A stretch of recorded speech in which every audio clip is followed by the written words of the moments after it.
My name is Alexandra Zachary. I'm an Australian Curandera and I specialise in sound healing and plant medicines and bodywork. I grew up in Sydney on the east coast of Australia, and I was very precocious with music, very young, and I began lessons when I was 3 years old with the piano and 4 years old on the violin, and I was supported very blessedly by a powerful mother who was very creative herself and interested in comparative religions. She was a professional astrologer amongst other things, so I was raised in an environment that was very creative and very open-minded, and I was always encouraged to find things out for myself, for self-discovery and furthering education, like never to stop learning. And so I have huge gratitude for that environment as a child. I ended up going to a music school where I became a singing major in the end after doing diplomas in piano and violin very young, and then went on to Sydney University to do performance degree in opera. And yeah, so that was my first tertiary adventures. Then I ran off with a hot goth guitarist and had a baby very young also, and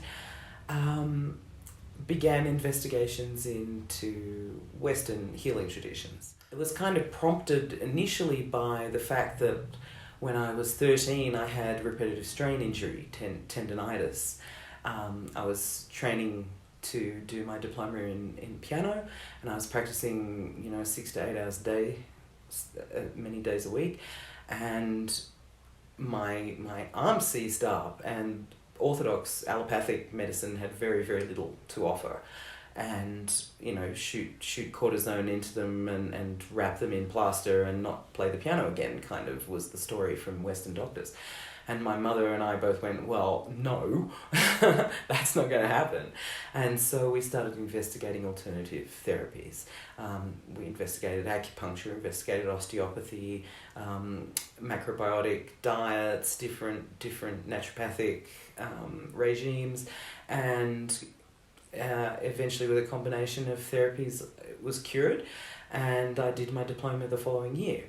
And that was quite extraordinary. So became very, very interested in alternative medicine and healing work.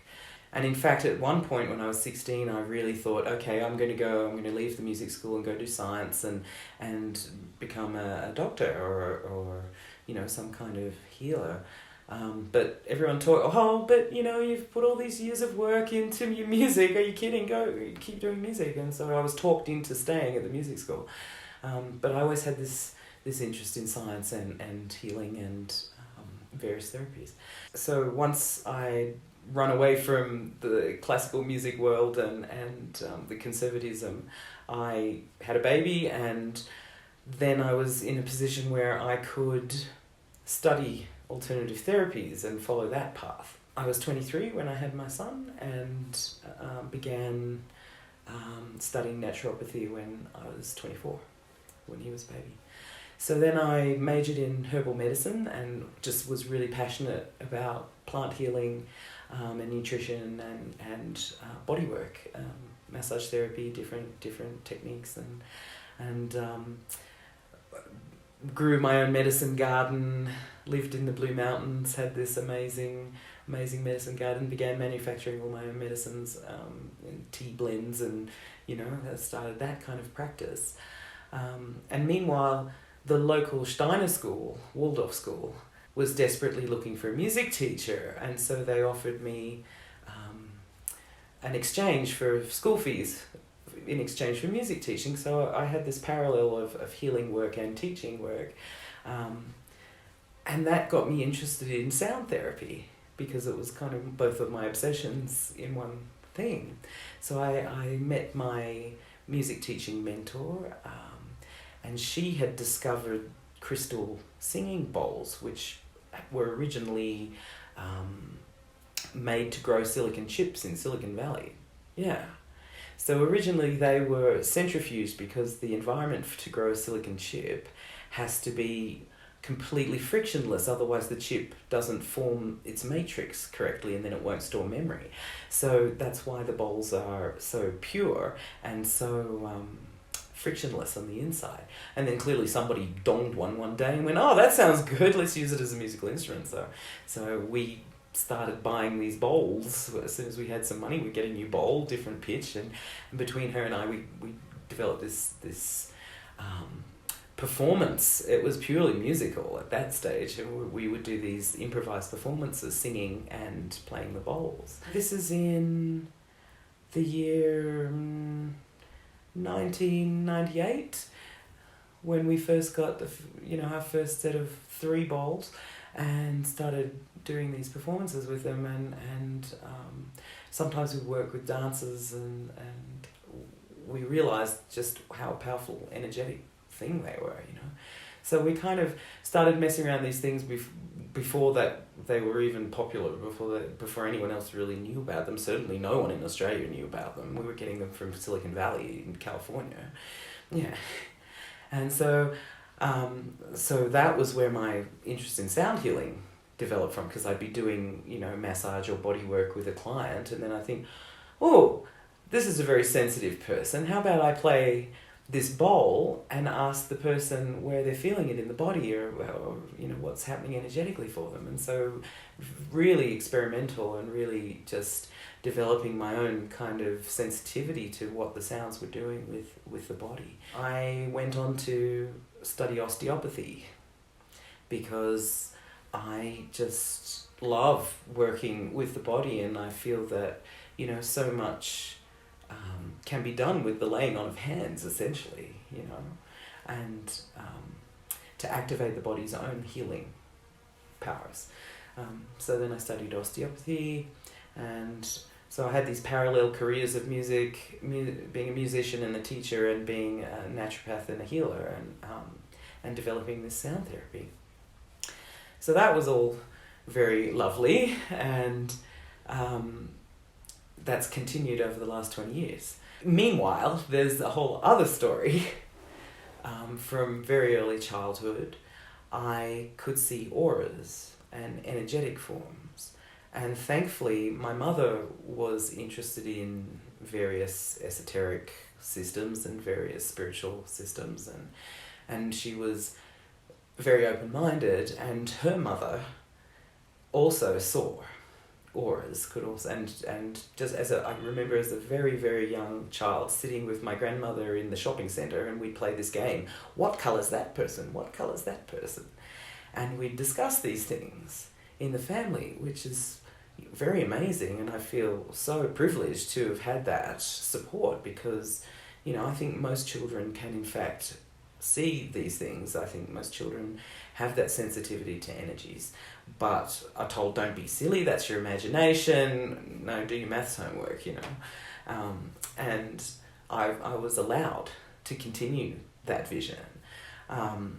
So then at one point I was taken by my mother to the Aquarian Church of the New Age in 1979, which was, a gathering of various hippies, and the facilitator, priest kind of guy, I remember we did a meditation in circle to do distance healing for whoever we would invite into the circle. And various people, spoke, and we did this meditation, and at the end, he asked me, so tell me, what did you see? And I told him, how I'd visualized the whole healing process. And he looked over my head to my mother, who was next to me, and said, she's a healer, you better support her in that. And I remember my mother's words saying, no, she's going to be a concert pianist, don't be ridiculous. And so I had this really clearly imprinted that I do have this mission as a healer, but obviously I have to be a musician, And of course, age 9, I didn't think that it was possible to do both things. So that was kind of the seed that was planted very young. When I was 14, I started reading Carlos Castaneda books, and I started reading Aldous Huxley and listening to Terence McKenna and doing all those things that teenagers enjoy doing if they're kind of interested in what the hell is consciousness, because that was this burning question for me. What is this thing? What is this thing? Why do I have thoughts? Why do I have a body? Why does it seem like there's a separation between the two when there isn't? Why can I speak to somebody else's consciousness, but, all the books say that we're one, but we're not, and, all these really deep, fundamental questions, and investigating things, and the idea of psychedelics came up through all this investigation, and the idea of shamanism also came up.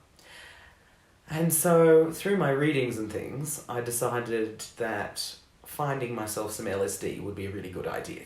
And so I did. And I experimented with that sometimes with a couple of friends and sometimes alone, in a dark room, as Terence McKenna suggests, and sometimes out in nature. And I became quite strongly the psychonaut pretty early.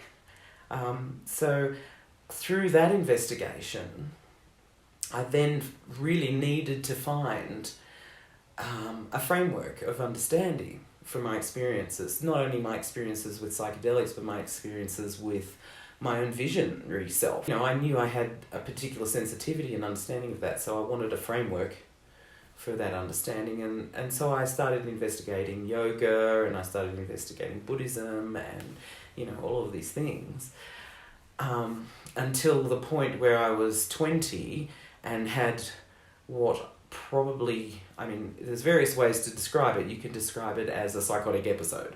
You could describe it as a Kundalini awakening. You could describe it as a shamanic crisis, which is my preferred way of seeing it. Because, for a week I just couldn't sleep. I was completely open to just non-stop information coming in from every source. There were absolutely no filters. My boyfriend at the time was like, what the hell do I do with her? She can't talk properly. She's just like wandering around in a crazy daze. And, we'd sit at the bus stop and a complete stranger would sit down and I'd have to turn and tell her, it's okay, your brother, he'll be fine. I know he's in hospital, but he'll be fine. He'll come out of hospital next week, don't worry. And the complete stranger was like, well, how the hell do you even know? Who are you? How do you know I've got a brother in hospital? This kind of constant stream of information that I couldn't turn off. And it was very frightening. And really, it felt quite destructive and unpleasant. And one day I was sitting in the gutter, and these two Aboriginal elder women came and found me. And they went, hello, love. You're coming with us, you need some help, eh?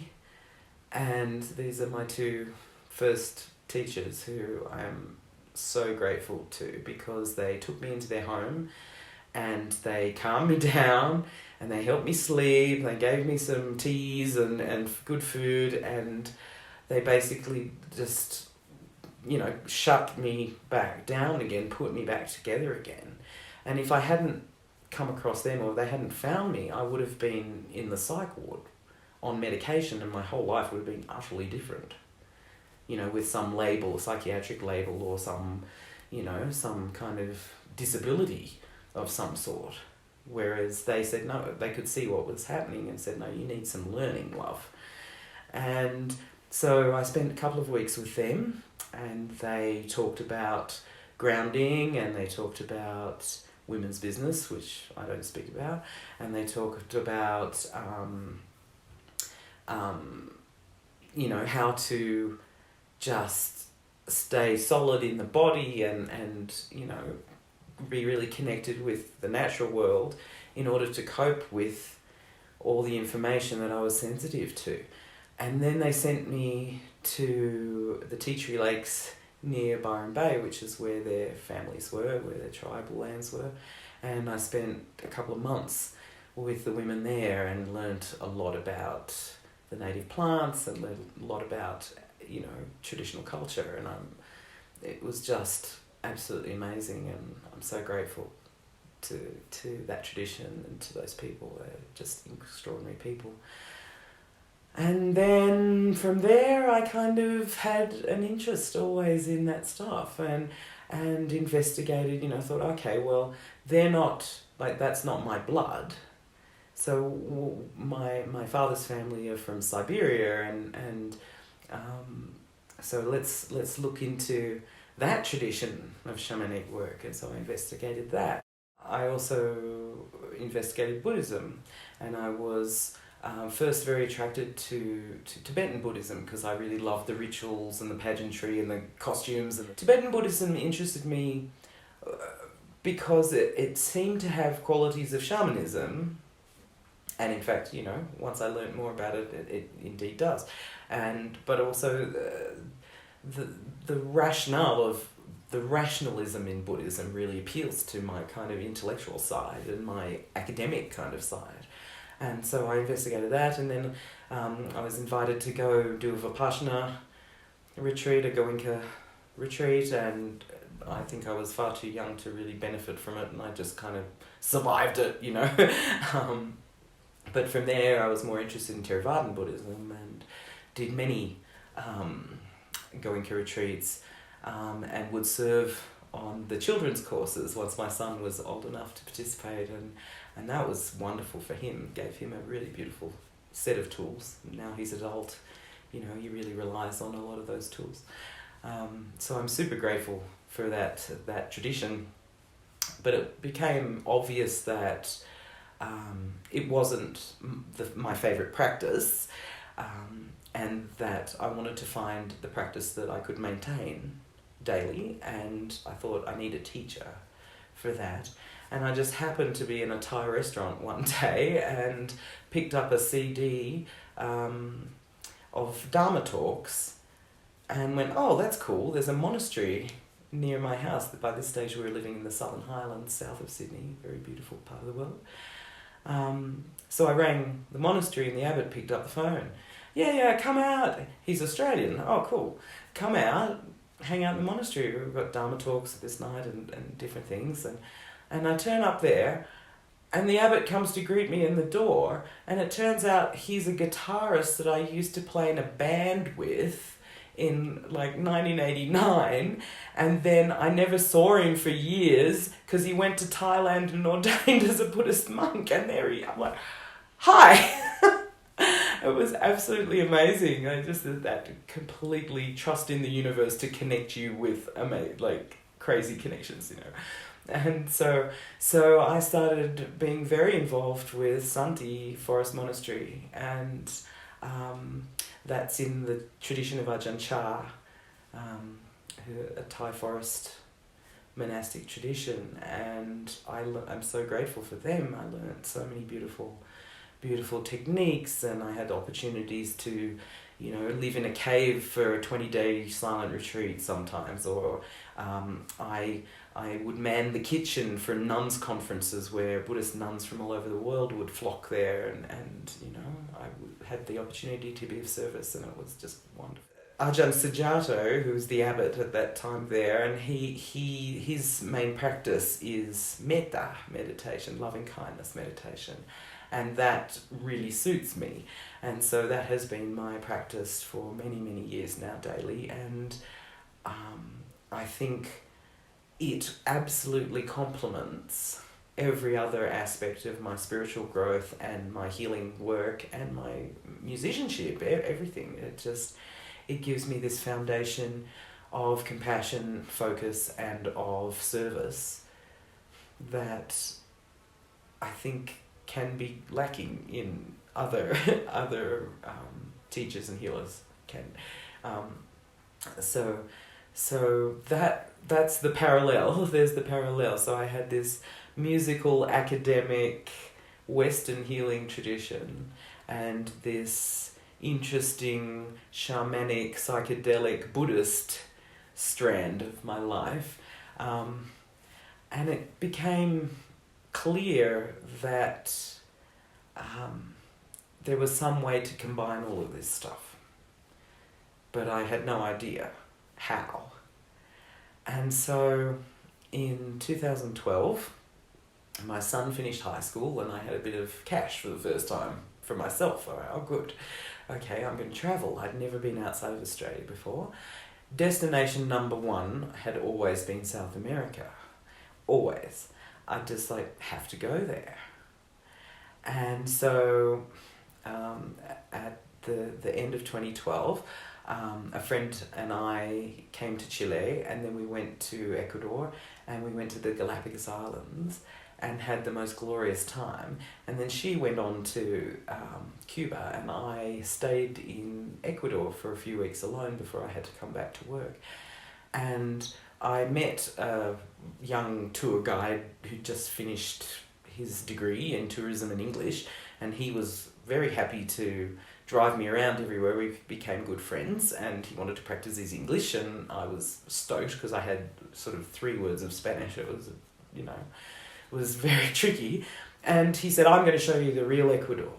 And he took me to the indigenous weaving communities and rose-growing communities, and he took me into the cloud forest. And I said, well, I'd love to meet a curandera because, I'm also a healer, and I really want to meet the traditional healers here. He said, sure, we'll do that. And I'd known about ayahuasca as a medicine from the age of 14 when I first started investigating everything, read the Yeji letters and, all of these things. I knew it. I knew it would be a big deal. I knew that there was something very powerful here that I had to respect. And I wasn't just going to muck around smoking DMT on the dance floor. I wasn't going to treat it disrespectfully. And I would only do this stuff in the right context with the traditional people. I just felt really strongly about that. And so I'd never done DMT, and I'd never, it wasn't really much available in Australia anyway. And certainly ayahuasca wasn't really a thing. And so I met this curandera in Ecuador in the cloud forest, and we sat, and thankfully Dario was translating for me. And the curandera took one look at me and said, oh yeah, you're an ayahuasquera and you have to train, but I'm not your teacher and we're not drinking because you need to go to Peru. You're going to meet your teacher in the mountains. And I went, cool, okay. And of course, 100% respected what he said, and it rang totally true. And there was no arguing with that knowledge, yep, that's right. And so I didn't drink with him, and I was really thankful, and thanked him and his wife and their children, and and went on my way, and came back to Australia. Went, okay, Peru, right, put that on the back burner for a while. And then the next year I did some other travel. I went through Asia with an opera and did all sorts of musical travel, and just lived life. And Peru was just nagging. And as a child, I'd really felt a calling to Peru. I just knew Peru was a place for me. But, okay, Peru, all right, save my money. And then the nagging got loud and louder and louder. And one day I went, okay, that's it. I've got to do it. I've got money in the bank. I'm going to do it. Peru. And I went on my computer and Googled ayahuasca retreats Peru, closed my eyes, and did that. And this retreat was under my finger. I went, okay. So I emailed, and the guy who's running the retreat, hey, I'm Australian and I'm a musician. Come over, it's going to be great. Bring your violin, it's going to be awesome. And he and I became really good friends online. And so I booked a retreat. I went, okay, this is clearly the right thing. There's, again, no argument, with the universe. You can't argue with the universe. And so at the end of 2014 was when I first came to Peru. And I walked into the retreat, and we started with a San Pedro ceremony, and I met one of my dearest friends, who's a Huachinero here, And it was just beautiful. And he's like, maybe you should be a Wachumera. You're clearly having a lovely time with this plant medicine. And, and I thought, oh, maybe that's really what I should be doing. Okay, well, maybe he's my teacher. And then the next day, lots of people in the retreat got really sick. And I'm sort of going, okay, I'll run around making herbal teas for people and looking after them. And then the guy who's retreated was like, hey, do you want a job? Because clearly you're doing the job anyway. I'm like, oh, okay, sure, I'll have a job. And then the third day, the shaman, the maestro turns up. And we're sitting in circle, and everyone's introducing themselves and speaking and stating their intentions. And he just held his hand up before I could speak and said, oh, I've been watching you in the spirit world for 6 months or so, and you're my student, and let's start. The time for book learning is over. The time for real learning is now. We start tonight. And I went, yep, we do. Right. Because I absolutely knew that I would find my teacher there. I just knew. And I knew that ayahuasca would be my path. And then, we're going into my first experience with ayahuasca. I have my violin open ready next to me, and we're all sitting there. And I say to the maestro, I said, I was thinking that maybe Wachuma was my thing. And he just went, no, you're for the big guns, you are. Like, whoa, okay, the big guns. I'm drinking the big guns tonight. All right, let's see. And that first experience with ayahuasca was just everything you could possibly imagine. I went in there knowing that I wanted to connect with this great spirit, and knowing that I was stepping fully onto my real path. And that's what happened. That's exactly what happened. And it was almost like a conversion experience for me, because I'd never, I had this intellectual understanding of what God is or what the Creator is about. And, I'd read various texts from various spiritual traditions and kind of intellectually grasped it, but never felt it. And then I went into this experience and I met this spirit, and she took me into this place of real satori or samadhi, where I'd caught glimpses of it through my meditation practices, but it was 100% there through the medicine. And then I was held by the divine, and I understood what the creative impulse is in the universe, and how we are all this unified consciousness that then sort of globs off into individuated forms. And I also understood how all the problems that we see in the world are because of that forgetfulness, that disconnect, and the fact that we take on our egoic selves as our identity. And it doesn't matter how many Buddhist texts or Abhidharma texts or, spiritual words, you can't, until you experience it directly, you cannot grasp it. And Rumi's poetry and St. John of the Cross and all of the great mystical writers are desperately trying to put this experience into words, but of course language is impoverished. We can't the ineffable, no matter how hard we try. And coming out of that first experience, it was like, this is a way to heal the world. Not just heal my own physical self, psychological self, emotional self, not only assist others, but global healing. And this is the voice of the planet calling us as humanity to heal. And if I can be of service to her and the voice of the planet, then that's that's everything. That's my life's mission. That's all there is to it.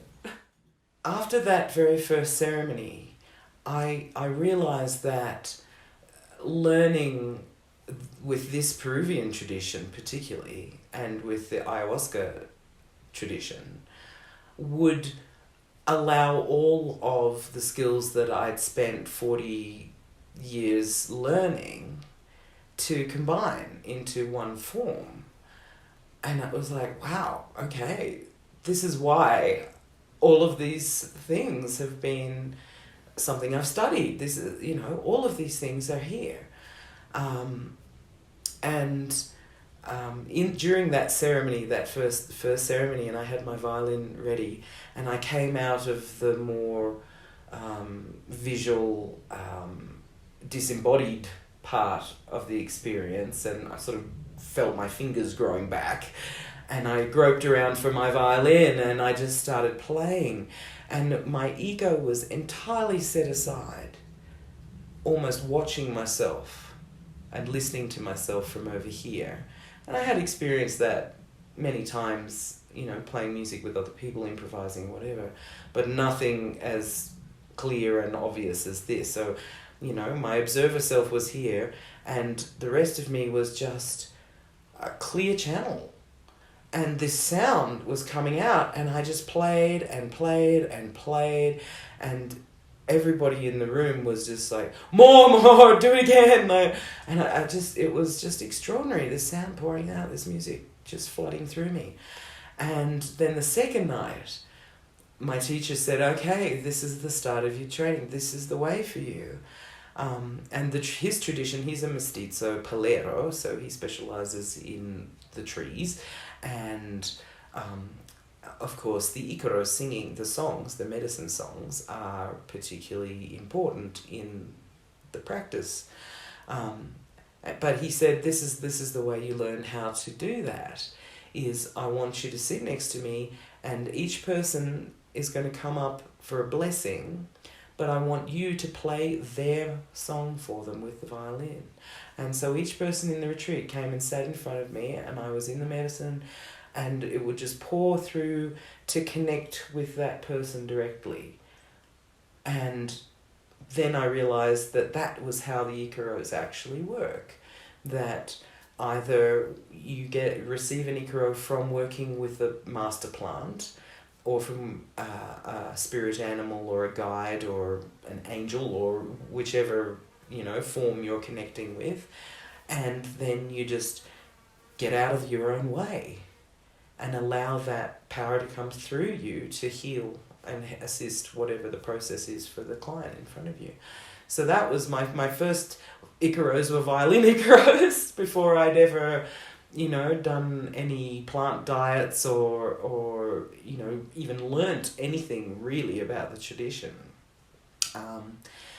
So it was clear that all of my music and plant medicine and manual medicine and interest in psychology, and then all my interest in psychedelics, and my interest in meditation, and my interest in philosophy, and all of these strands finally had found the meeting place in this work with the plant medicines here in Peru, and with that tradition that I started learning.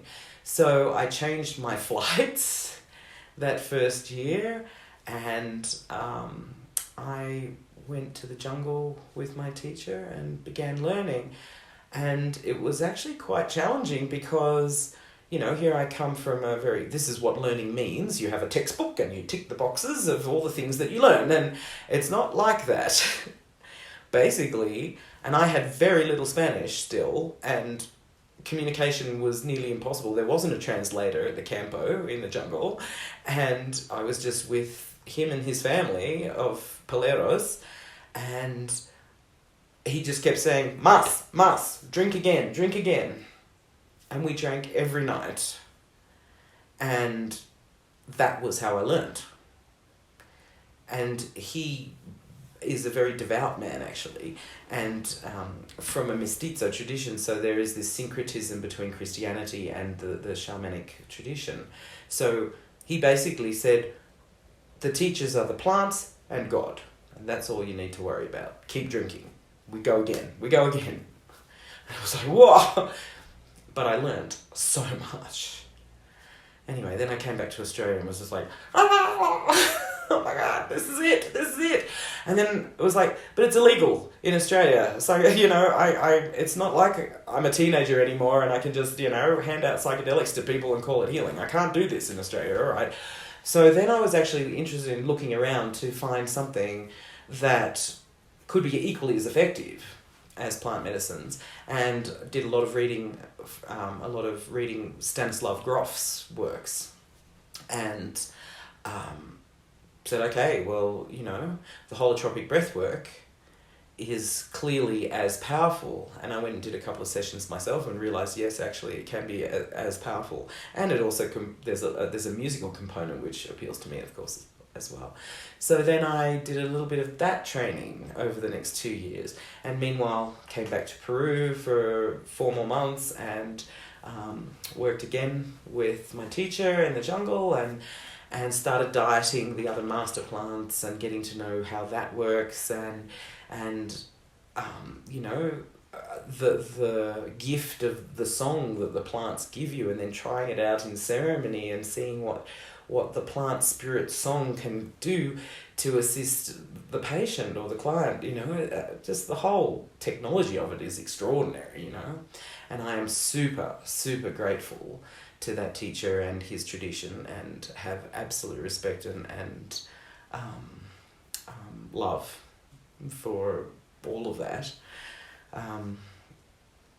And then I was back and forth from Australia for the next couple of years, until it was clear that my friend wanted me here working with the retreats permanently. He's like, come on, I need you here. So I just sold everything. My son was an adult by then. He was on his path. And I thought, okay. So I made some little violin students rather sad, but I said goodbye to Australia, and I've been here now 2 years. And during that time, the retreat that I was working on finished up, and I stopped working with that teacher in the mestizo tradition and found a woman, because I felt it was really important to have a more female basis for my practice. And so I worked with a Shipibo female teacher for the next year. And about 18 months ago, people just started coming to me and saying, can you heal me? Can you help me? Can you serve medicine? I want to drink with you. And I was very, very confronted by that and nervous, and like, I'm not qualified, I don't have the certificate, I don't have the registration. And I was asking my Shipibo maestra, how do you know when you're ready? And she said, well, people come and start asking you for healing. And I said, well, people have started asking me, so she said, well, do it. And so I served my first ceremony. And that was in May 2018. And I've been doing it ever since. And I've never advertised, and I've never, it's all just been word of mouth, very quiet. I started just with friends of friends, and with people that, somehow had stumbled across me, and then word got out, and things started getting talked about on Facebook, and, people started reviewing me, and apparently if you don't have reviews on social media, you don't actually exist. So I kind of had to embrace that aspect of cyber world, and now I just have a steady stream of inquiries, and I'm not Shipibo, and I'm not mestizo, I'm not Peruvian, I'm not from Siberia, although that's my heritage, I'm not Australian Aboriginal, I am a complete mongrel. and pizza. And I have components of many, many different cultures. And I incorporate all of that into the work that I do, you know. You don't get crystal singing bowls in Pucallpa in the jungle, although when I've played them to my maestra, she loves what they do, of course. And you don't get violins in the Australian outback normally, and yet, you know, sometimes it's really perfect to play Bach in a ceremony. Bach just wants to come through. So there's always a question of cultural appropriation. As a gringa, here working in Peru with a traditional medicine. And it's a very important question, and I discuss it quite often with clients. I'm not pretending to be anything that other than myself. And if people want a traditional ceremony, they go elsewhere. But I have utter respect and gratitude for these traditions that I've learned from.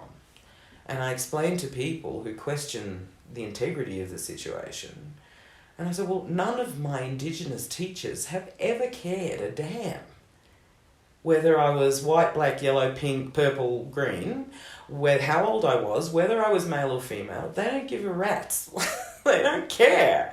All they care about is your connection with spirit, with that plant, or with whatever, you know, the connection is the important factor. And having a pure intention and a pure heart. And I think that's something I do carry. And it comes through in my work. So, cultural appropriation. I mean, do I stop speaking English because English is a conglomeration of, 6 different languages? Is that cultural appropriation? Is my learning Spanish cultural appropriation? Yes. Is me playing the violin cultural appropriation? Yes. It's kind of a meaningless question. But there is a factor of exploitation, and there is great cultural trauma here in Peru, and there are great problems with the cultural clash, where Indigenous peoples are suddenly having a huge influx of Western cash that it can be very culturally difficult. A great influx of Western people, different attitudes to sexuality, different attitudes to healing, to different attitudes to lifestyle. These things are really problematic, actually.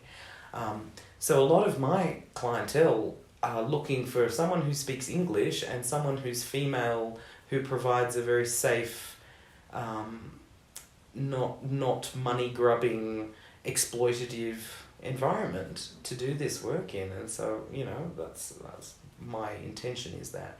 And I also cook my own medicine now, and I've sourced my plants from an NGO who is doing sustainable growing, who also has fair trade agreements with the tribal peoples around him. And, I try my best to encourage all my clients to find an Indigenous environmental cause and support it financially. Because, as Jeremy Narby says, the anthropologist who's worked here in the jungles, as he says, we are, in fact, white vampires, and the way to solve this problem is reciprocity. And in fact, that is the culture of the Andes. The concept of Aini here in the Andes is reciprocity, and that's their cosmovision. That's how everything works, that you have to have an equal give and take. You make offerings to the mountain, and the mountain provides you with food. That's the basics. So I think it's vitally important that me as a practitioner working with these Indigenous practices is able to give back, and everybody who comes to use these medicines and to benefit from them gives back to the Indigenous. And there's so much stuff in the media, on social media, and there's a lot of misinformation. There's a lot of misguided discussion about these things. There's a lot of fear tactics, fear-mongering in the media. There's all sorts of things. It's now, this plant has spread throughout the world, not necessarily with strong ethical stance, and sometimes in a very dangerous situation with someone who is not trained, or who is not ethical, or who just thinks it's a money-making venture or something, So I think we're at a very delicate place right now. Not just the relationship between the indigenous people's tradition of using this medicine and the paradigm that the lens that they're looking through for healing work, which is quite different. The shamanic lens is utterly different from the Western psychological lens. For me, I have both lenses, and that's kind of one of my gifts, is to be able to combine those two things. But if we take one without the other for a Western clientele, it sometimes doesn't really work. So people who are coming here to look for, in a Western mindset, I want healing, I want to be healed, what I would say is the medicines will not heal you per se. You will heal you. Reconnecting with God, reconnecting with nature will heal you. The medicine is a doorway to those things. And the shaman or the curandera or the facilitator who's serving that medicine respectfully and safely is like the butler opening the door for you. But once you walk through that door yourself and you enter into your own healing path, you have to take responsibility for that. And in fact, that's the key to the whole thing, is taking responsibility for your own body, for your own spirit, for your emotional state, for your relationship with God, for your relationship with the earth. And you have homework to do. So after I serve my medicine and we're integrating and discussing things the next morning and the following days, and I say, okay, so what meditation practice are you going to implement in your life? You feel like this, you feel great today. How are you going to establish that as your new life? Because in a week's time, if you don't, do something to change your actual life yourself and take responsibility, it doesn't matter how many times you drink psychedelic medicine, who cares? I have met people who've been drinking medicine constantly for 10 years and are still a complete basket case because they haven't done their homework. And that homework can be a huge variety of things. So it may be working with a psychologist. It may be working through a meditation practice or a yoga practice. It may be, investigating other spiritual paths. Maybe it's a prayer. I personally have been working a lot with prayer lately, which has never been something I've done previously, but I'm finding it really beautiful and useful at the moment for my own personal work. Which is another thing, that if a practitioner turns up and say, I will heal you, don't hang out with them because it's rubbish. You don't. The only thing you can do as a practitioner is get out of the way. Put your ego aside and really just say, I'm here to hold you while you heal yourself. So I haven't been learning these particular traditions for very long, and it seems like it's got a lot of hubris to suddenly be serving my own medicine so quickly, where people spend 12, 14, 15, 20 years studying before they start practicing. But I think coming to it in my 40s with all of these other practices and all this history of investigation and my own personal healing work, has put me in a kind of fast-track position. And speaking to my Mestizo teacher and also my Shipibo teacher, and they're both saying, well, being a trained musician actually is the thing that has fast-tracked you the most, because you understand how vibrations work and that the world is made of vibrations, and the music is essential to the healing work in both these traditions. And so a lot of people ask me how does it actually work in ceremony.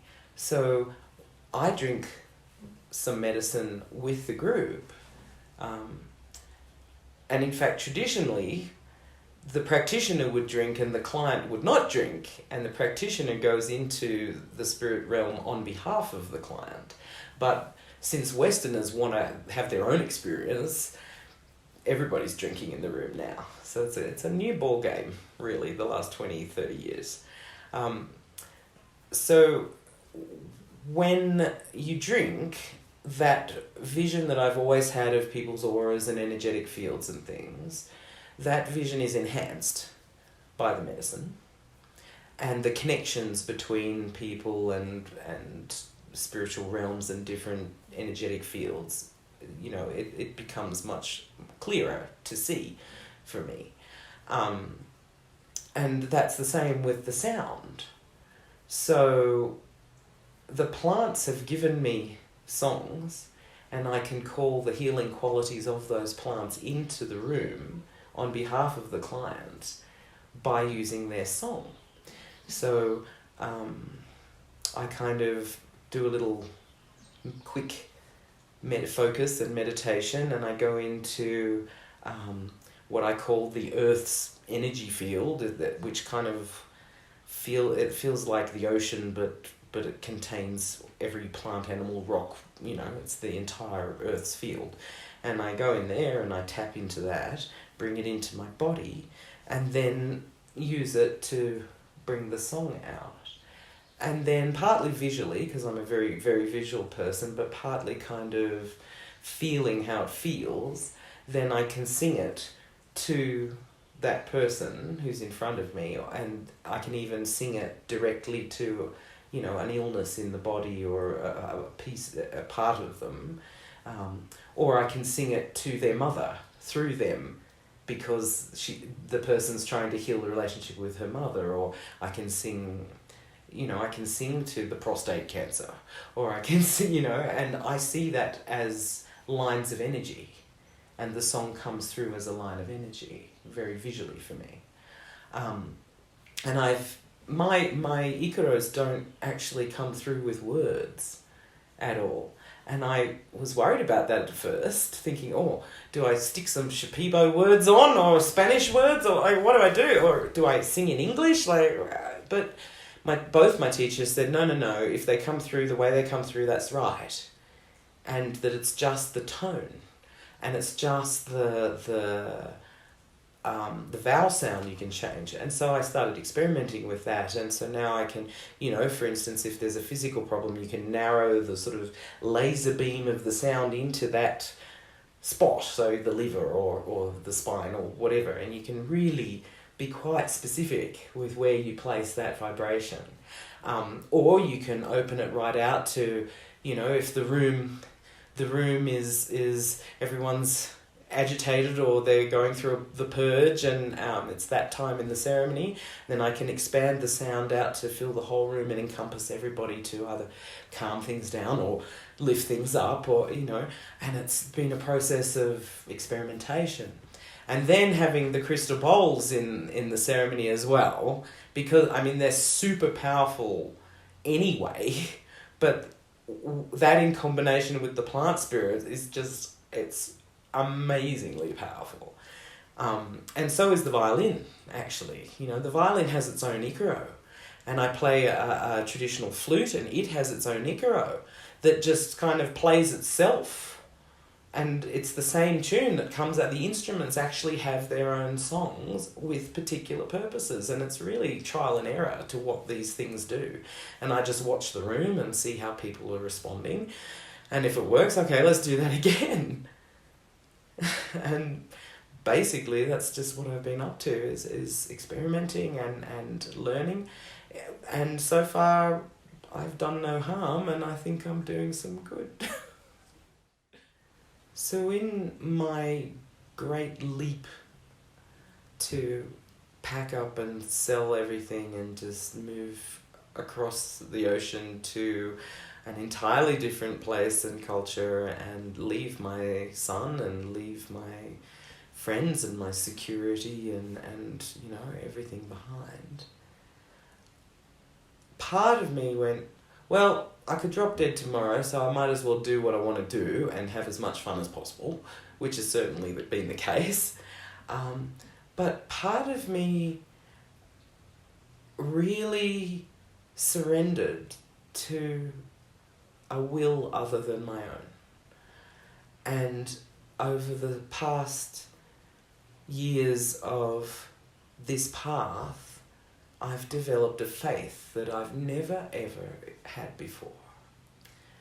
And I know that if I continue to do my own personal work and continue to keep my integrity, then all I have to do is surrender to, for want of a better word, God's will, or divine providence, or, you know, a million different ways of saying it.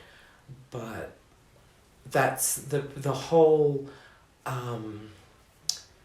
focus of Buddhism, is to tame the ego, essentially, and to get out of your own way, to connect with that spaciousness and that unified state, which is also what the great contemplative Christians have always tried to do. It's what the Sufis try to do. It's, you know, every mystical tradition, this is the focus. So I'm less and less prone to intellectualism. I'm less and less prone to book learning. My first teacher was right. The time for book learning has finished. And I'm just all about direct experience and all about surrendering to the higher purpose. And the best consequence of that process has been that I now have no fear. If stuff will happen, stuff will always happen. Oh, I don't have a house to live in. Oh, now I do have a house to live in. Help, universe, can I have a house to live in? Oh, here's a house to live in. You know, but no drama. There's no more fear. It's just extraordinary.